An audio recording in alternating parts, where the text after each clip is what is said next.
For too many years, families of children with devastating illnesses have felt helpless as they watch their child suffer. Today, they're taking matters into their own hands and finally finding relief treating their child with cannabis. These are their stories.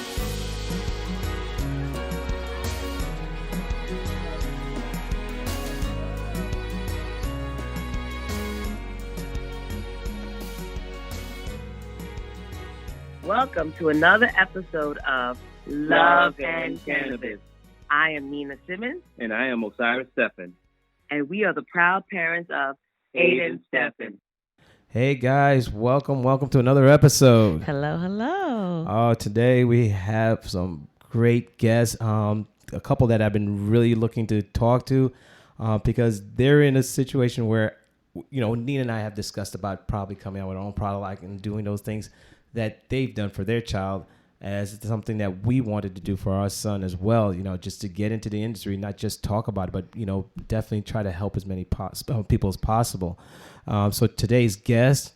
Yes. It's the first time having two people. Yeah, that's true. Guest. We were accustomed to having one.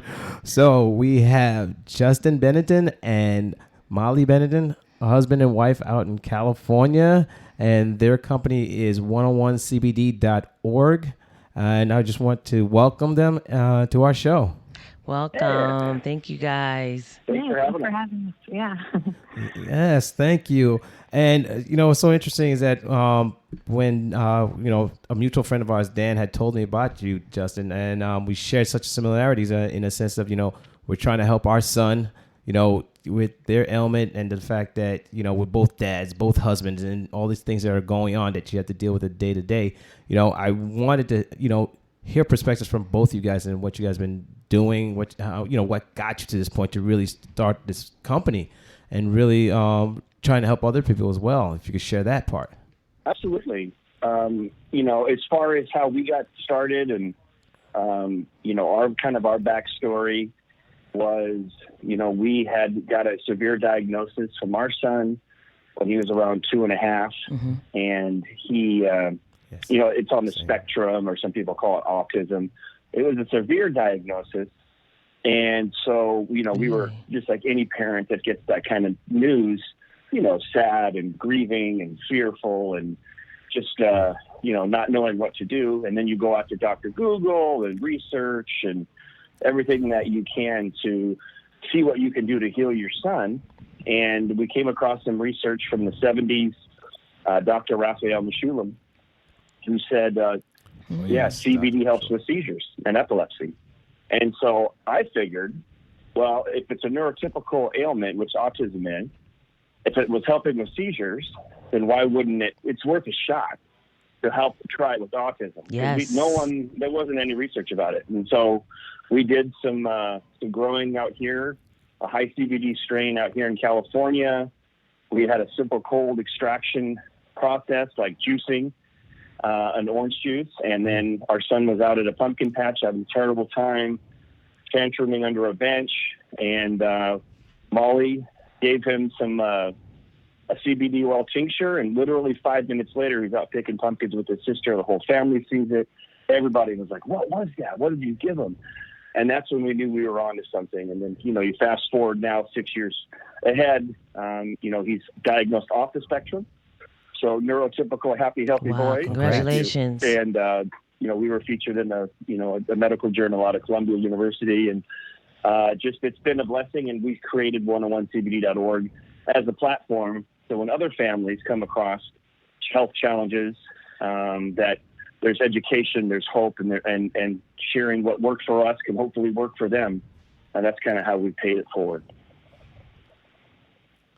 Yeah, that's awesome. Congrats. And I know that we've used your product as well. It's shown some great promising, especially for Aiden. He was having some seizures, the nocturnal seizures, which was driving us nuts because, for us, he sleeps with me because he's restless, but then he'll tend to have like a breakout seizure in the middle of the night. And that's one thing I would say that your product worked for that, when he would have them in the grandmas in the middle of the night while you slept. Now, have you ever noticed that with your son? Did he ever have any seizure episodes?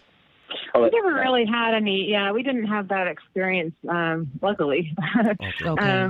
But yeah, we definitely work with a lot of families that are treating their children with seizures, and for the most part, like, if they're using our product on a regular basis and they are not on like any other drug, we find that has been the most successful. I forget kind of your situation. I do remember one time, there was a breakthrough kind of a seizure one night with one of the ladies I was working with, and she just upped her dose a little bit and it was gone. So yeah, we've had a lot of luck. Everyone has their own story and situation. So,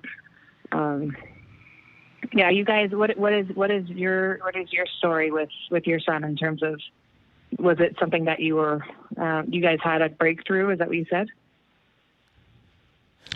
In terms of Aiden has a very severe form of epilepsy where we haven't seen this in years, thankfully to CBD, but he would have close to 100 of seizures a day. 100, 200. Yeah. And this was about 2.5 years old. Oh, yeah, 2.5. So during the day, it would be like the jerk seizures, where at one point we had to put padding in the living room because he would have a jerk seizure, and sometimes it would cause him to fall.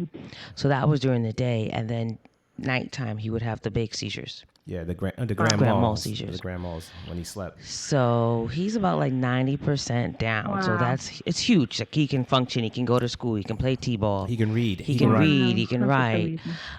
He's doing math. I think the biggest challenge is when he was just about to start, really speaking and developing.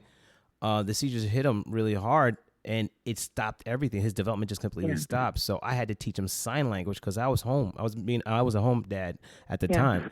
So for us to communicate, just to find out what was going on with him, whether he was hungry, tired, I had to teach him sign language. So we literally just sat here and just learned sign language just to do the basics of understanding, when he was hungry and when he was tired or when he wanted to do something.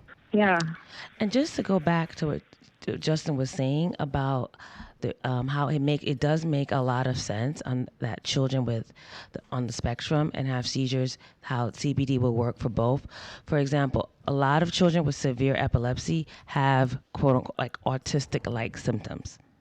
They have poor eye contact. They have behavior issues. They have some learning disabilities as well. So it Justin said it makes a lot of sense. Yeah. But we're finding that, I don't know how it is in your customers, but I'm finding that, one, I work with children on the spectrum. I work in a special needs school. And a lot of not to say that a lot of parents are not interested. It's very, I don't know if you guys are finding that, but I guess they look at it like it's just for seizures. I don't know, because of the advertisement, you see more of that like on mainstream for the epilepsy, but a lot of parents are very hesitant. Are you finding that? Out here in California, I don't know if it's just because it's California, but it's been legal since '96. Technically, medicinal marijuana. Yeah. So I never really noticed it, and I get that question a lot. Is we do podcasts and things all over the country and the world sometimes when we're lucky enough. And the funny thing is, so we've never really had that stigma here per se because it's California. But I've been asked that question a lot, and it's like, well, I don't really care, just like you guys, right? Like, I don't care what anyone thinks. I'm trying to heal my son here, so I'm going to do whatever it takes. And a lot of people, when recreational, quote unquote, cannabis, marijuana, whatever you want to call it, went legal in Colorado, a lot of families moved to Colorado. I heard about like a flight. So I mean, it's the stigma we're still fighting. I know that federal legalization is not necessarily on the ballot coming up in November, but my people that I'm connected with on the inside, they're very confident, regardless of whatever happens with the presidential election, that they're going to have the votes to bring it to the floor and potentially pass, very likely pass, more than 50% chance, pass federal legalization of cannabis. So that'll be interesting. Yeah, Really? that's what it's looking like right now. Don't count your chickens, but that's what it's looking like. So we get that question a lot, and we didn't care. What we would try anything to help our son, and obviously it worked well for us, and it's working well for you guys. And we encourage everybody just to try, do your research, do multiple research, get lots of doctors' opinions, read lots of reviews and testimonials. And trust your instincts as parents, as we always tell parents, is like, you're the only parents they have, and you're the best judge. So do your homework and go with your gut, and that's always our advice. Yeah, that's funny you say that. We became like activists and then become advocates for our son. Because you don't realize how many people don't know, and especially for the East Coast, because you guys have been doing this for years. But the East Coast is just starting to really open up to the idea, and it was hard for them to even wrap their head around that a plant could be so positive. Because for them, they're smoking it, jail them. That's pretty much it. It's been that concept. So for you guys in this journey, I think either one of you can answer this question. Why didn't you guys, or if you guys had considered going the pharmaceutical route? Well, it's a good question. You want to take it, Mollie? Sure. Yeah.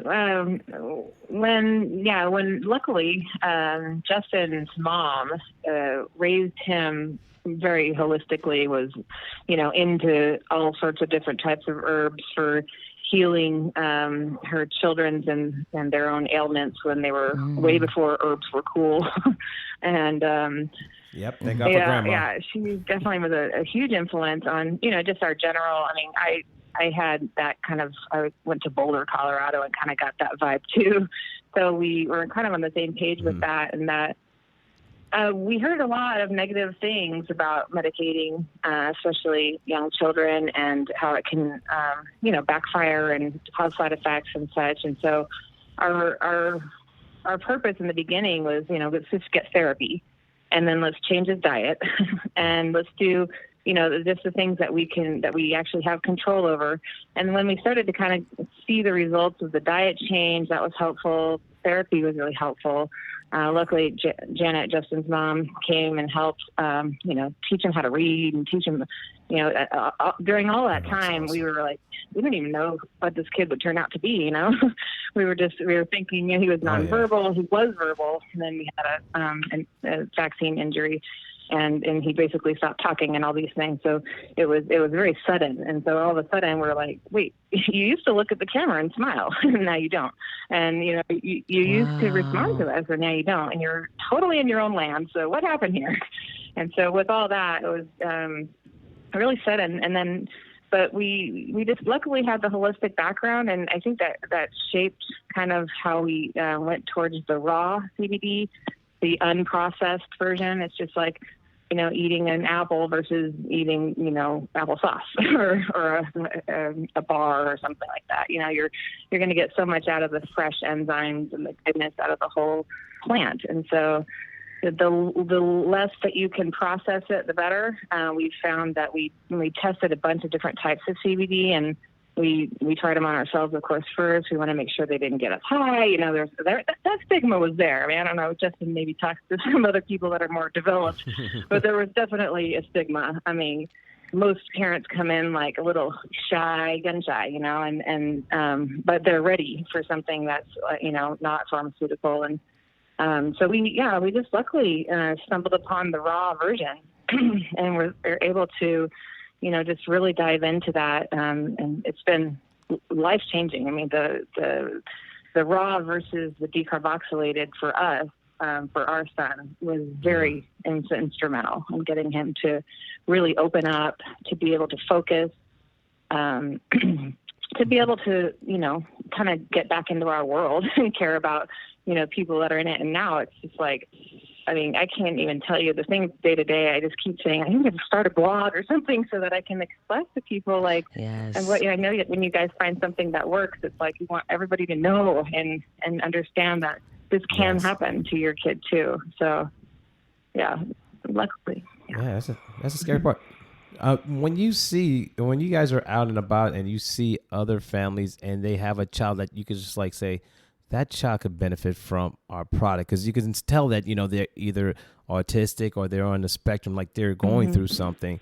And I don't know if you ever get the urge of saying, hey, look, you know, start that conversation, but without really scaring them or turning them off. We definitely have. Justin comes back all the time with stories, and because he does most of the traveling and stuff. And, you know, I was on the train and there's this mom, and you could just tell. And so they just sparked up an awesome conversation. It ended up being awesome. And then, you know, if you have a sample on them, you know, we give out product left and right just to get people to, you know, just to try it, you know, just because it's like, if it, you know, once you find the dose, I think that's really important. And obviously, you know, depending on other things that you're doing, you know, that could be continuously causing insults. Now you just have to kind of figure out what to get rid of and what to focus on. And like diet's huge, you know, but, and we have these conversations with those moms and dads that, they might not understand that, you know, them eating, because a lot of it's gut related and, you know, directly goes to the brain kind of stuff. So if you're sitting there feeding them, you know, processed food that's not organic and that's, you know, just really bad, gluten, dairy, those kind of things, it could be really, really affecting the whole situation. And even if you took CBD, any type of CBD, a lot of CBD, you might just not ever see the results, you know. So we have to have those big conversations a lot, especially when people are coming in to see us. But yeah, certainly when you're walking down the street and you see someone, like my heart goes out to people all the time, and you see it's one in 32 now or something like that of autism, at least. I'm not sure about seizures and such, but it's so prevalent. That number's climbing. Well, the big thing, it's climbing. No, I'm just saying that the numbers it's becoming like almost like a epidemic numbers at this point. Oh, it is. Every year. We wanted to talk to you about, like, how did you start the dosing? Well, that's I know, and for us it's very experimental, but just kind of walk us through that. What you did with your son for dosing. Well, that's $1 million question, let me tell you. we're shooting videos right now, and it's like, because we get the same questions, we're putting videos up on the website and things like that, and YouTube channel. And so that's one of them, man. That's one of the top 5. Number one, obviously, you got to be tricky because we're using the word dosage, and the FDA hasn't, you know, done their, you know, final ruling, which is coming, and they're getting a lot of pressure from Congress, which is great. But, you know, once they give us those regulations and they give us simple things, which basically the regulations are just going to say, you need to be making it in a clean facility, just like if you were going to be making turmeric, right? And we'll all get there and it'll be good. And the industry does a pretty good job of policing itself. And you always just want to look for the COAs. But the dosing, we always say start slow, right? And as a parent, I recommend that you try it first. So you try it. And you understand your dosing, because you guys have the same DNA as your child. So understand how that plant affects you, right? Because CBD is not CBD, right? Some of it's just powdered stuff. Some of it comes from China, and it's isolated things. Some of it is decarboxylated. Some of it is got more than just CBD in it, which is great. CBG, CBC, other cannabinoids. I know you guys didn't like CBG, and so, you know, you want to kind of maybe see what strain works best for you. So we just start with yourself, see how you like it. If your body feels good, if you have a good reaction to it, and you certainly don't want it so high, then I would say go down. Well, maybe you do, but that's at night, and that's your own thing. Do your thing. We're trying to get all stuff. But yeah, after hours, decompression time. But once you find the one that this is what we did. Once you find the thing that works for you. Because I remember I tried some of the product first, the raw CBD oil, and I was like, ooh, now that I feel like a soothingness of my whole body for anxiety. Then just start really slow with your child, depending how old they are. You know, if they can hold it under the tongue, every minute's an extra 10% absorption, but usually kids under the age of like 5, 6 really aren't good at holding it. A lot of adults aren't good at holding it. That's the thing. That's a problem we're having. So you just put a little bit more. But, you know, maybe start with 2.5 milligrams would be maybe a suggestion, maybe 5 milligrams. If you need to put it in juice because they spit it out or it's just a nightmare, then you might want to do a little bit more, because anything you put in juice has to go through stomach acid, liver, kidney, which, you know, basically breaks down the CBD and all the goodness of the hemp plant. So then you need a little bit more. And you just start really slow, take good notes for at least a week or two, like every little day, because you know how, especially when you're dealing with kids with special needs, they can all blend together, not to mention when you have crazy virus scares going around. So, but just start with a week and make sure you're not changing anything else, the scientific method. Add one thing, take away one thing. Take notes, and then increase the dosage as needed. And just think of CBD. CBD's in broccoli, kale, breast milk. It's just like eating really healthy in a concentrated dose. It's like you just ate, you ate great for a week straight with solids by taking a supplement, a good CBD supplement. Wow, that's something to think about. Let me ask you a question, Justin. I mean, as a dad and a husband, and you're taking care of work, you're trying to do all these things, and then at the same time, trying to take care of your son. For me personally, it was stressful at some point where I'm just like, I don't know what tomorrow's going to bring. I don't know what to expect, especially with my son's like his condition. If it's going to get worse, it's going to get better, because I hear, he's going to grow out of it. He's going to get better. Don't worry. And it's like every day, that's what I held on to. But I know there's been moments, even Nina can share with that, I have my breaking points where I'm like, okay, I don't know what to do. Have you ever experienced that? It was like you just sit back and you're like, okay, what's going on? Because as men, we always want to solve problems. Are you trying to do a Barbara Walters moment here and get me to cry? Is that what we're after? Just a little. Would it help? In the beginning, yeah. I mean, I remember when we first got the diagnosis, and you want to talk about overwhelm. You don't know if your child's going to be able to take care of themselves. You don't know anything, because autism back then was there just was hardly any research that we could find. So little. And so, yes, the overwhelm, the stress, the anxiety, it was the biggest jarring news I've ever come across. It was the biggest life changer that's ever happened to me. And it's just crazy, in life how, they say you can turn your mess into your message, right? And the biggest thing that's ever happened to you, the hardest struggle that's ever happened, you can become the greatest blessing if you figure out, that maybe the problems and challenges in our lives that are happening to us aren't happening to us, but they're happening for us. And who would have thought? Yeah. Who would have thought that 5 years later, 6 years later, we'd be on a podcast helping other families, getting the message out about the solution we prayed for, that what we found, now we have a healthy, happy son, which was what we were after. And now thousands and potentially millions of other families across the country and the world are going to maybe hear this podcast and say, you know what?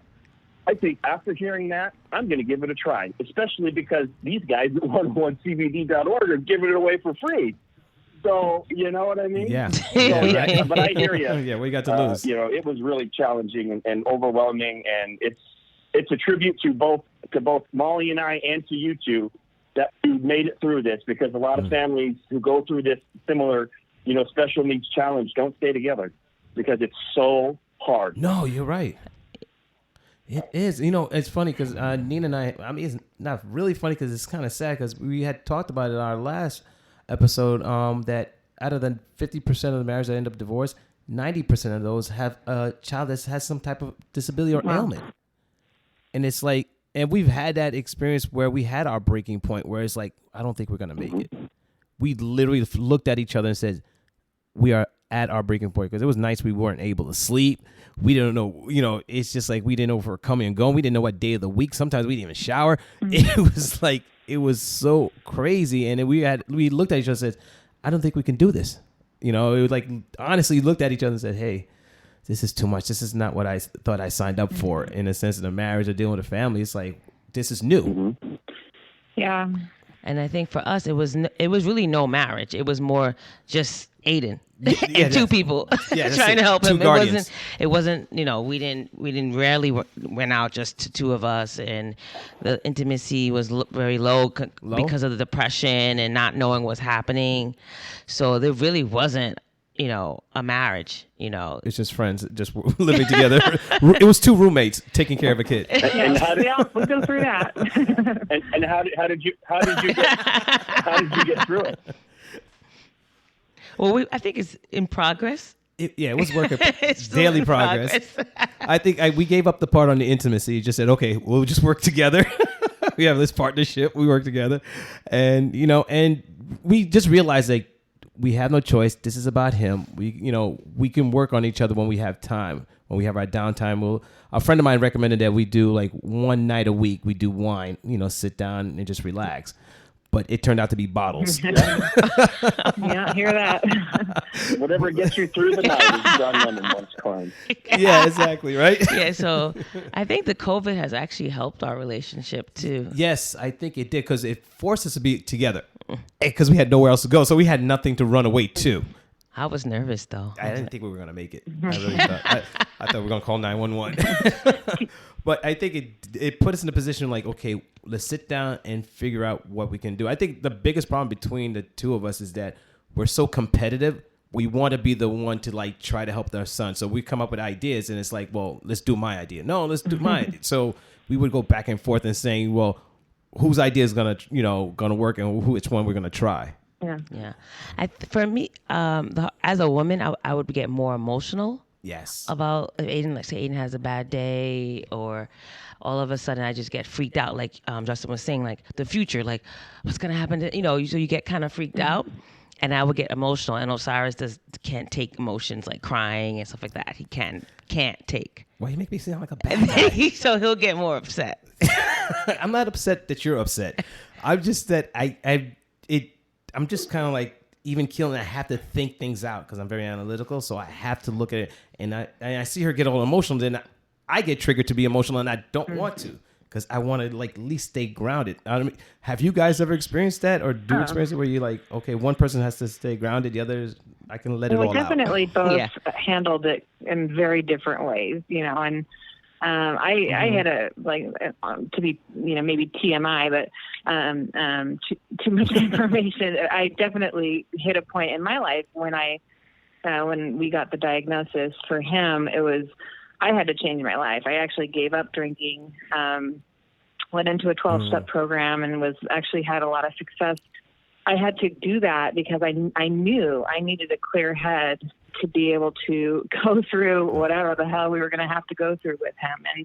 And obviously that doesn't work for everybody. And it was definitely probably more challenging for Justin and my relationship. It's put a wedge there, but that was another thing that we had to work through. I just felt like, for both of us, it was just so.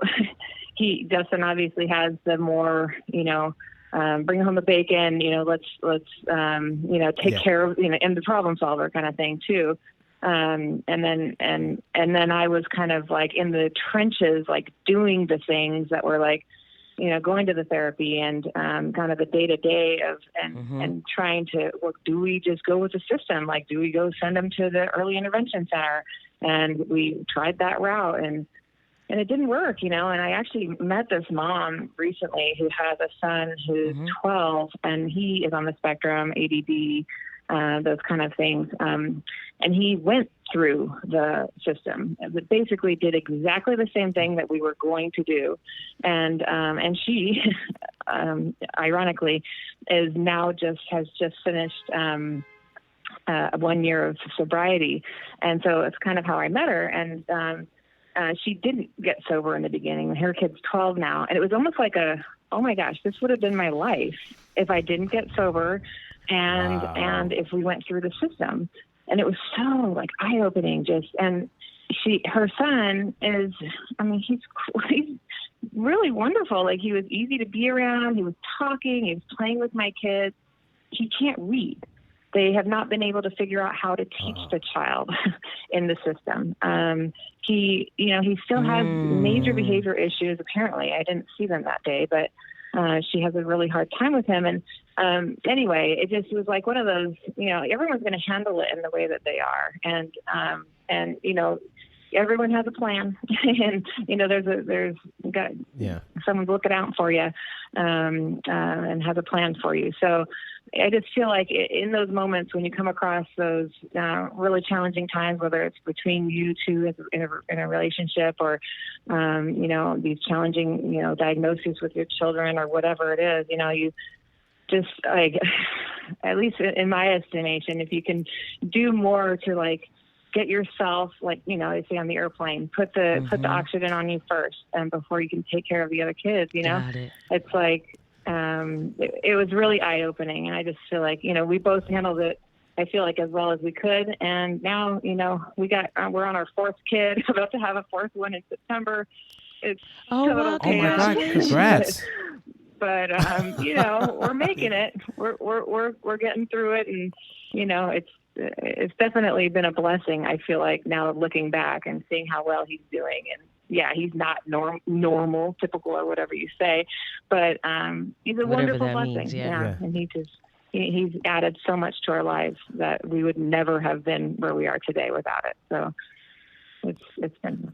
And that's the one thing I noticed that you know, when you go through a challenging point, you evolve. Yeah, it changes you for the better, actually. Yeah, so you become something else like you never imagined, and you become so in tune to everything. Mm-hmm. Nobody could tell you something different. Mm-hmm. And it's like you become, first one, you become humble, and you become more. I find myself, I became more empathetic to other people, not just in general. Yeah. Because sometimes you don't know what the person's going through. And their struggles, yeah. That you meet, you know, and I really hold to that.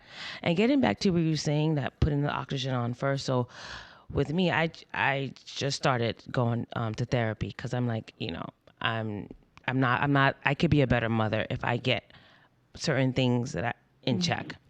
And I'm glad that you mentioned that, Mollie, because you do need to help yourself first so you can really help your child or your children. You guys sound like wonderful parents. I mean, thank you for sharing that. We're trying, and it's the advocating and just the education is the thing that we've learned that's so important in this industry, in this community, and when it comes to, you know, CBD and treating your child who is going through something, or even treating yourself and dealing with anxiety, like just the education and understanding your body. And you know, to go back to the part where you guys had talked about in the beginning, you know, you doing all the Google, you know, checking out Dr. Google, it's like you go down a rabbit hole and things start to open up. You're like, I didn't realize this would affect this. Because, you know, when you go to Dr. Dick, you know, put things in compartmentalize things. You know, your brain is separate from your throat, your body. Yeah. So everything's in different departments. But when you really dig down, it's like everything is connected. That's how we found out about the brain, the gut-brain access. So it's like, wow. All right, so we can't deal with our son in a separate way. You know, to your point about the, you know, diet, you know, some children, I understand that, who are on the spectrum are very finicky about what they eat. Yes. So how have you been able to, you know, give your son something that he will be able to enjoy, but yet still be healthy for him? And they would also work in conjunction with the CBD. Yeah, diet has been a total roller coaster. I mean, in the beginning, he was about 3.5 when we started kind of really focusing on diet and changing it. It was, you know, and at that point, he's kind of used to eating his little, you know, wheat crackers or whatever he's used to. And so, but still young enough that, you know, and we still had control. But yeah, I mean, it made it so that he would eat, you know, gluten-free chicken nuggets and ketchup only for a long time, or whatever it was. He got super, super picky. And then he decided that whenever he ate fruits and vegetables, he'd vomit. So that happened. So we actually literally every single day of his life, juice organic veggies and fruits to get him to get some sort of, you know, vegetables and fruits inside his body. And we actually add the CBD to that little cocktail. And so, I mean, diet's been everything. I think as he's gotten older, he started to kind of understand about eating different things. And we've been trying to introduce different things here and there. And like, he tried a mushroom the other day, just randomly. I was like, oh my gosh, this is epic. And he didn't throw it up. So I didn't tell him it was amazing. A vegetable, but I feel like a lot of that's mental, who knows, you know, but so it's been a roller coaster, but I mean, that's been, there's definitely, you know, through ABA therapy, we had a lot of, you know, goals set, and that was one of them at one point. And I just remember we got the apples out, and then he ate them and just projectile vomited all over the table. And I was just like, this is maybe a real thing. Like, I thought it was just him being, you know, obstinate, but, But once we've kind of like, now we have a set diet, he's eating, it is gluten-free and dairy-free, and that it's, and I can tell, like, when he starts to cheat, he'll eat, some gluten here and there or whatever. And it's like, he gets to be kind of, nasty and not cooperative. And it's a definite behavior switch. So when I really need him, like, especially during school, when we go to school, it would be, it's really important for him to be eating clean so that he can, be in the, and able to sit there and focus and listen to the teacher. So, it's like night and day here, for sure. Wow. That's funny. We have the opposite with our son, because we started really early. He's never eaten any, bottled baby food. We started making vegetables. I would puree the, broccoli, puree string beans. I would make it all for him. Even avocados got him almonds. So it kind of became almost like a reverse, in the sense that he became addicted in a way to vegetables. He wouldn't eat anything else but vegetables. Wow. Like, we had to hide meat. But the thing is, like, he needs like other fats. Wow. Yeah. Yes. And he wasn't. So now we're realizing too that he needs the protein, because the protein's actually helping his seizures. So diet is so individualized, right? So he actually does better on a higher protein, carb diet than the vegetarian diet that he would like to be on. That's what we thought it was going to work for him. We thought that the vegetarian was the way to go. And he needed more balance, and that we're realizing that, and that's how he gained all this weight. He's gained weight during this quarantine, because we've been pushing that. Because he wouldn't gain weight. He wouldn't gain that much weight. He was so thin. Wow. Like, those vegetarians that are thin, that was him. Yeah, and he's doing much better on. It's fun.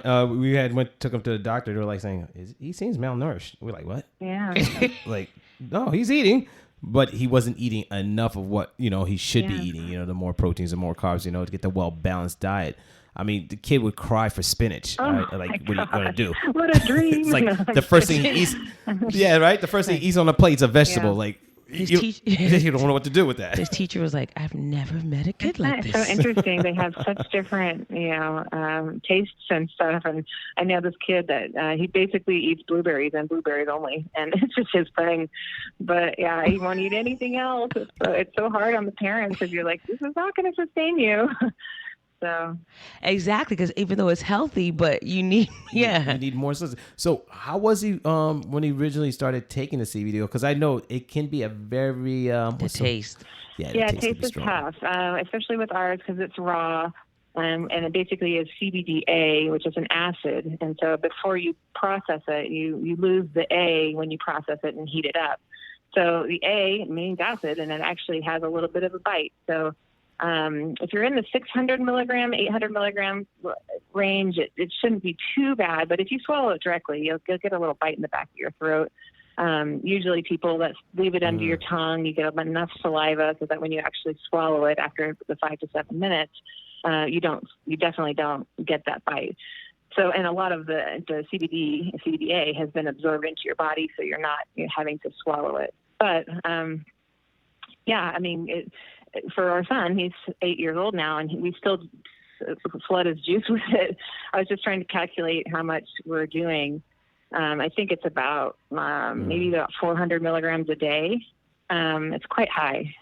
Oh, he takes 400. Yeah. Wow, that is quite with high. that, he has, when he's drinking it in his juice, we generalize about a 15% absorption rate through the stomach. So the amount that you're getting actually is quite significantly lower. So low. So it would be similar to what I would take every day under the tongue, and probably get the same amount, but I take a significant amount less. So it's hard. And that's that whole dosing thing is challenging, because, especially with people that, we have a compassionate program so that we can, give people at least, 40 to 50% off or whatever, if you're dealing with, situations like we are talking about. So, but still, it's because people have to, if they're not doing it under the tongue, a lot of the younger kids are not cooperative in that way. So, you have to drink it. But it's challenging. We also have the option of suppositories, which is, not necessarily a comfortable thing, but it's like 100% absorption. And then you don't have to deal with any of the other stuff. Have you tried that? We actually haven't because, I guess because we don't really think about, CBD as a limiting resource right now, and because we own the company. But we definitely have older people seem to be more comfortable with it, and they find a lot of success with it. And we kind of just guide them to like Amazon to go get the little plastic applicators, and they just do it on their own. But it definitely, they say it's 100% absorption, so you use just a tiny bit, and you're getting all the results. So that's an option. Yeah, we use it with Aiden, and it's great, but we just don't want to do that to him every single day. Or actually, you only need it every other day. It was so powerful. Yeah, because he had a constipation issue for quite some time. I don't know if you guys experienced that with your son. And so we had to do it. It was almost daily just to get him, because his stomach became so distended that we okay, he's got to because he hasn't gone in 2, 3, 4 days. And we're like, no, he's got to be uncomfortable. But for him, this is a question. I don't know if either one of you guys have noticed. Does your son have seem to have a high tolerance for pain? Yes. Well, our son is red-haired. And there's a thing about that, which is news to me, because I didn't even know any redheads in my family, or I don't think Justin really did either. It was kind of just but interesting. Yeah, I'm looking at your family picture right now. Yeah, he has. They say that they have the pain tolerance is completely different, and so therefore, he actually had to go under one time when he broke his elbow, and they had to give him a lot of anesthesia to get him under, and then he really had a hard time coming out of it. It was really scary, actually. That's so they're like, if you can avoid anesthesia at scary. all, But there's definitely, I don't know if that has to do with the diagnosis as well. It might be connected, but that's definitely been an issue for us. I thought it might have been I thought it was a CBD, because I remember my son, he had fallen. He was running through the hallway. He had a seizure, and it caused him to fall, and he caught the corner right over his eye. And Nina sends me a picture of him, and he's sitting up watching TV as they stitch him up. I'd be crying. Wow. And he's like it was nothing. I was like, okay. And then recently we just had two tooth extracted.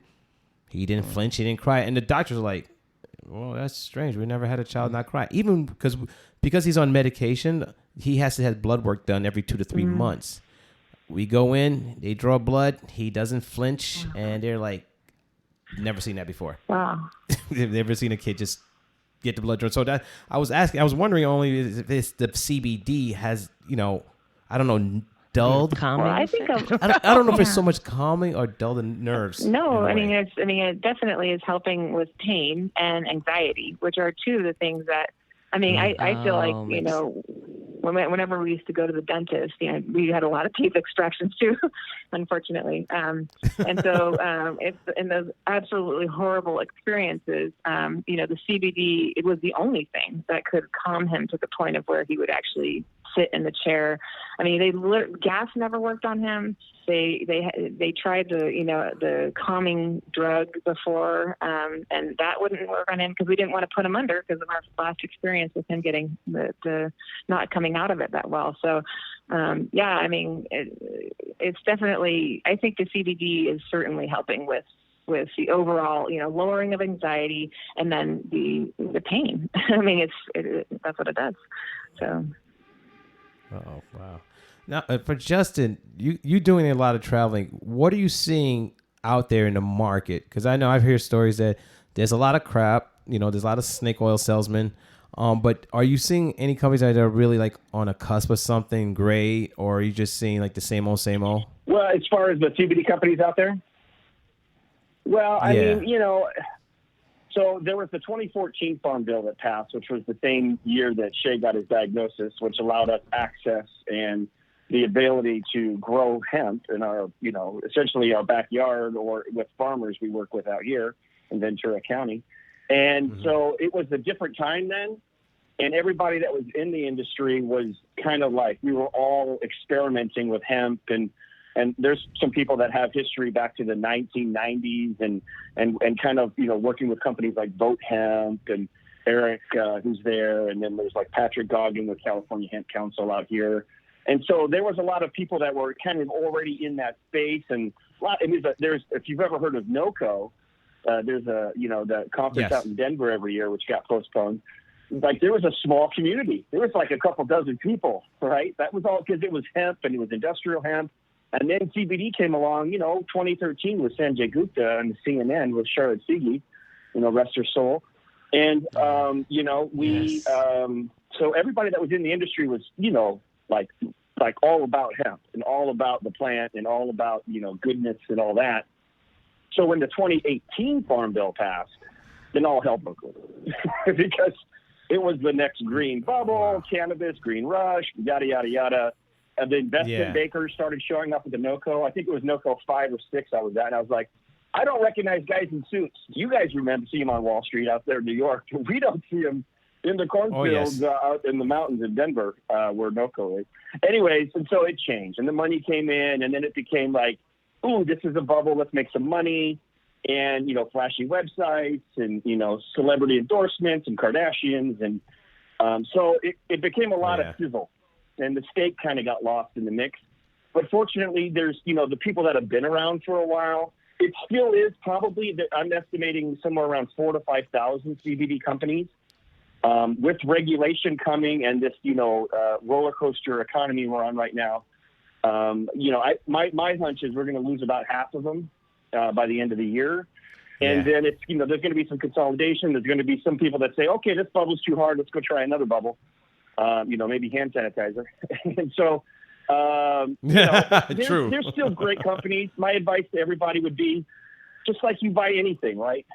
Look at the reviews, look at the testimonials, look at the website, look at the brand, look at their story. Do you identify with it? And then look at the COAs. The COAs need to be visible. The COAs are the certificate of analysis that show what exactly is in your product. So that would be my advice. There's a lot of good companies out there. But just understand, if just like Mom taught us, if it sounds too good to be true, it is.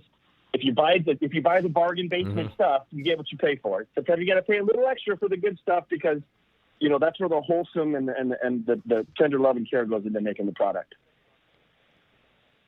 That's great. Now, what's interesting was that I spoke to someone prior, and one of the things I noticed that some companies do is they add additional ingredients, and some of the ingredients are like, the sunflower seeds, and then the other was some type of form of emulsifier. What they use is lectin oil or lectin oil.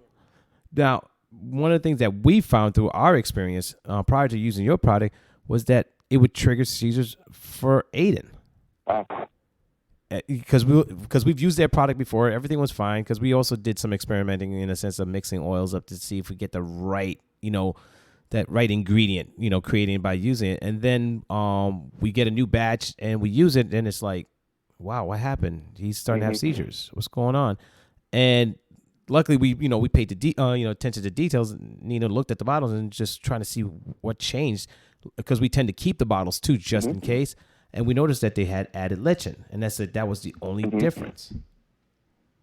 Now, in your experience of seeing, putting together some great products, do you see a lot of companies using that, or just adding to it, and for what reason? What was the name of the ingredient? It's like a lectin oil or lectin. Lectin, yeah. So that's that's like some type of milk. Yes, I believe derivative. Lectin. Really? I mean that might be a dairy. Yes. A lot of times companies add things as preservatives, right? Or consistency. Right? That sounds like a food additive for consistency to make it bulk up a little bit. Yes. Yes. And exactly. That's what it is. Again, with our product, it's just hemp seed oil, which is the seeds from the plant, squished, cold pressed, and the plant, itself, cold pressed. We do add a little bit of organic flavoring that comes from the terpene profile of the plant. So we have one that's blueberry, and it tastes like blueberries. And we add just a little bit of organic plant-based stevia, which is also organic and cold pressed, and it's got a sweetness to it. Monk fruit's another one that's similar. We don't add it, but it's a similar product where there's 0 calories. because, no one has to worry about glycemic levels or anything like that. So again, read your ingredients, look at your COAs, make sure that they're not using some white powdery CBD isolate stuff, and get pictures of the farm, get pictures of the process. Get to know the company. There's great companies out there that really want to share the whole experience and the journey with you. You guys are doing that currently? Absolutely, yeah. We have a free consultation online. Awesome. We're putting up some videos right now. We're shooting of the farm and us out there. We have a bunch of pictures, but we're trying to put more video because apparently everyone likes videos these days. So we're trying to get more and more up. Yeah, it's all about the videos now. Yeah, right. Everybody's home too. Yeah, we've got time to watch. So, one last question. So, what do you think, just for people who are new or want to try CBD, what do you think helped your son? And what about the CBD do you think helped your son? Oh, well, for us, I mean, initially we were trying to kind of treat individual cases, kind of when he would have a tantrum, because we were kind of at a loss as to how to get him from under the table. He would hold his ears, scream, have the kind of typical, what you imagine, like a horrible breakdown of an autistic child. He would do that a lot. And so we were kind of trying to, without using lollipops or whatever, to get him to snap out of it. Kind of, it was almost like he was in a trance. And so, like Justin explained at the Underwood farm that one time, it was just like, literally, it wasn't 5 minutes. I mean, I think it was within seconds. I squirted a little under his tongue, and he kind of just like woke up and started walking out from under the bench and started picking blueberries or whatever we were doing there, and it was just so instantaneous and so, I don't know, it was just like one of those moments, but it was really like, so in the beginning it was treating the episodes, and then we realized that he's not going to live in this like box of the system. We had Janet, Justin's mom, come out, and she was, like I said, teaching him how to read and write and do math and all this crazy stuff. And we were like, oh my gosh, this kid is a genius. We got to get him into music, and nothing's going to hold us back. And then it was like, okay, he can go to general ed school. Like, this child is smart. It's just a matter of getting him to behaviorally, cooperate. So that was kind of the goal. And then we realized, instead of just like on a case by case with the CBD, that if we did it every day, multiple times a day, he would be able to not only I feel like he's healed over time, like in so many ways, but he's able to, yes, we see the same thing. To be able to, actually sit down and focus. And that was his big thing at the EIC, the Early Intervention Center. They said he can't sit for 10 minutes at a station. They had these stations, and so they couldn't get him to sit. And so they thought he needed to be in the classroom with the kids with cerebral palsy and the other like really severe diagnoses that didn't talk. And we're like, no, that's not our kid. Like, that's not going to help him, And so luckily we pulled him and went down our road. But yeah, I mean, I think the CBD has helped in terms of like really just being able to kind of fit in our box, I guess, at some level. And it's kind of hard to say that, because it's like we've kind of tried to have him like lead us in a way of like, because we aren't going mainstream. We're not trying to, formulate him into a certain type of person. We want him to be him. But we also want to give him the access to learning and to be social. And now he loves school. It's like he looks forward to it. Now it's obviously no school, but he's, he misses like playing basketball with his buddies, and like he made friends, and it's like, these kids know him and accept him. And it's like we have a nice little thing going. So it was a blessing that we actually kind of forced that general ed issue, and we had an aid first, and then we actually lost the aid because of the data wasn't proving he was doing so well. Yeah, the data wasn't proving like that he required an aid anymore, so we couldn't even keep her. So that's amazing. So this, I just want to get it clear. So you guys were using it as needed, like a bad day or a bad it wasn't like time. It was like you use it. Oh, amazing. I never heard.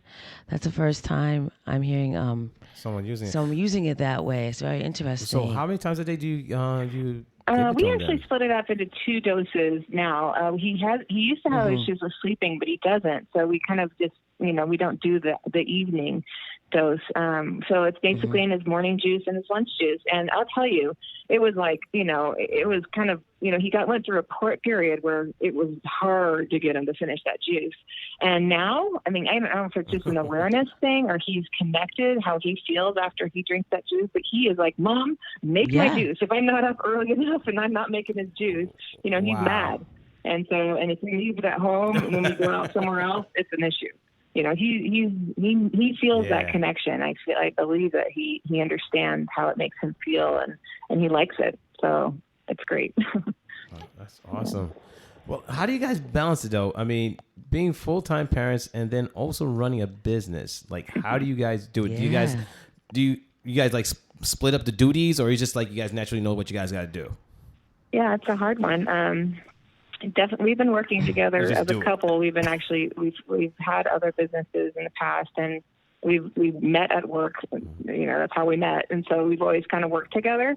Justin does a lot of especially right now because I am at home with the kids, and I work from home. I do most of the marketing, and I was working in the Ojai office quite often, but now it's just for the exposure and stuff because I'm pregnant and all that stuff. So I'm at home more. But Justin does a lot. He's kind of more of the sales, like let's go out and expand this company. Like he has that go-getter entrepreneurial spirit. I have more of the organizational kind of, more reality, I guess, based, but also just execution of, So I think it's a balance that we have different strengths. And so, luckily I've been able to be at home, and be able to continue to work. And it's not easy. Oh my gosh, I guess you guys know, you're trying to balance those things. Yes. It's like, and then the uncertainty of not being able to go back to school and let your kids be gone for at least, a few hours out of the day, to be able to get that work done. So it's certainly an interesting time right now. God only gives you as much as that you can handle. So I believe that, and I feel like everyone's being tested right now. Everyone has different situations and stuff. So,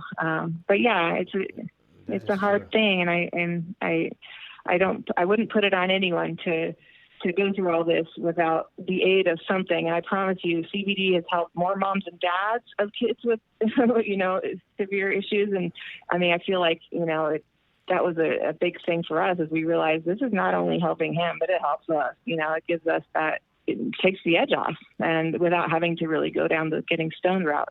So for us, me, that was a really good solution. That's definitely a good solution. So my last question for you both, where do you see the company in 5-10 years? Oh, what a great question. On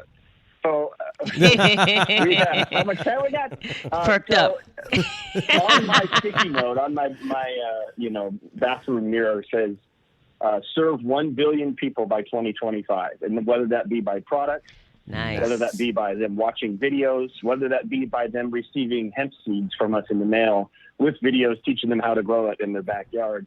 That's where we see ourselves. And we've aligned, we've got 3 stores, 2 in California, 1 in Colorado, a couple more expected to open up this year in the Midwest. And then we've aligned with Holden Law Group.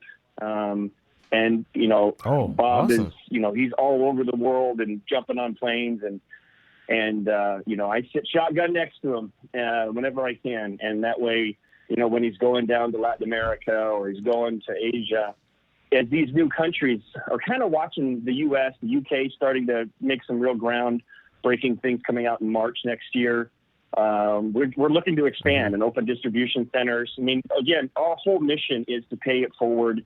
Our motto is heal the world, expose people to this plant, this miracle plant.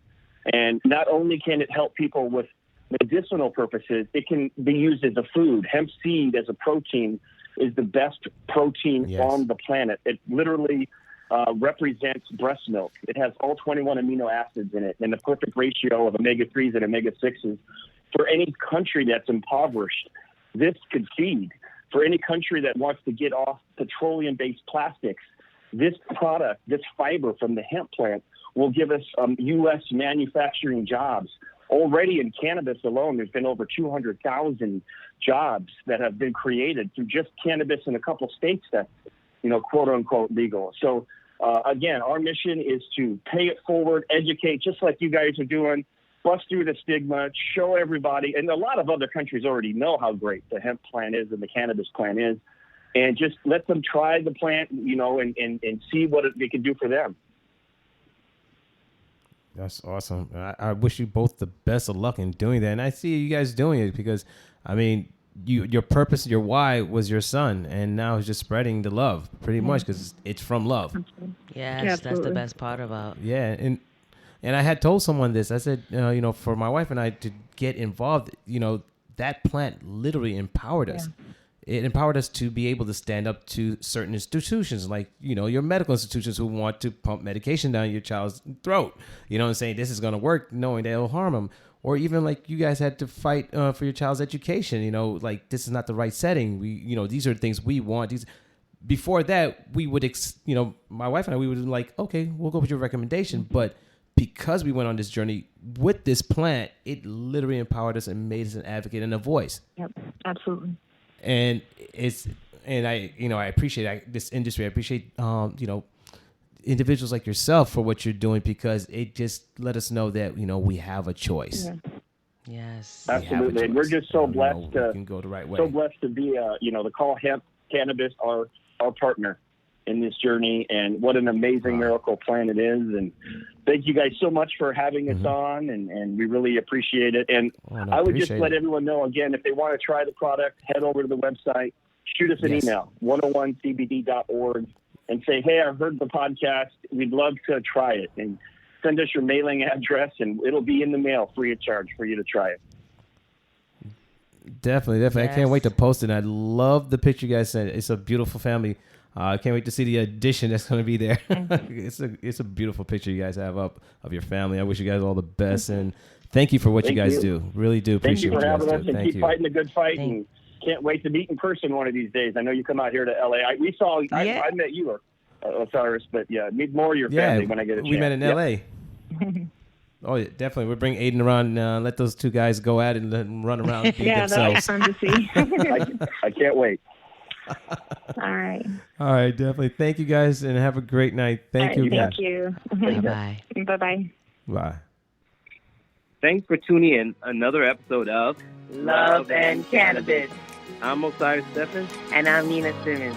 Be strong. And stay empowered.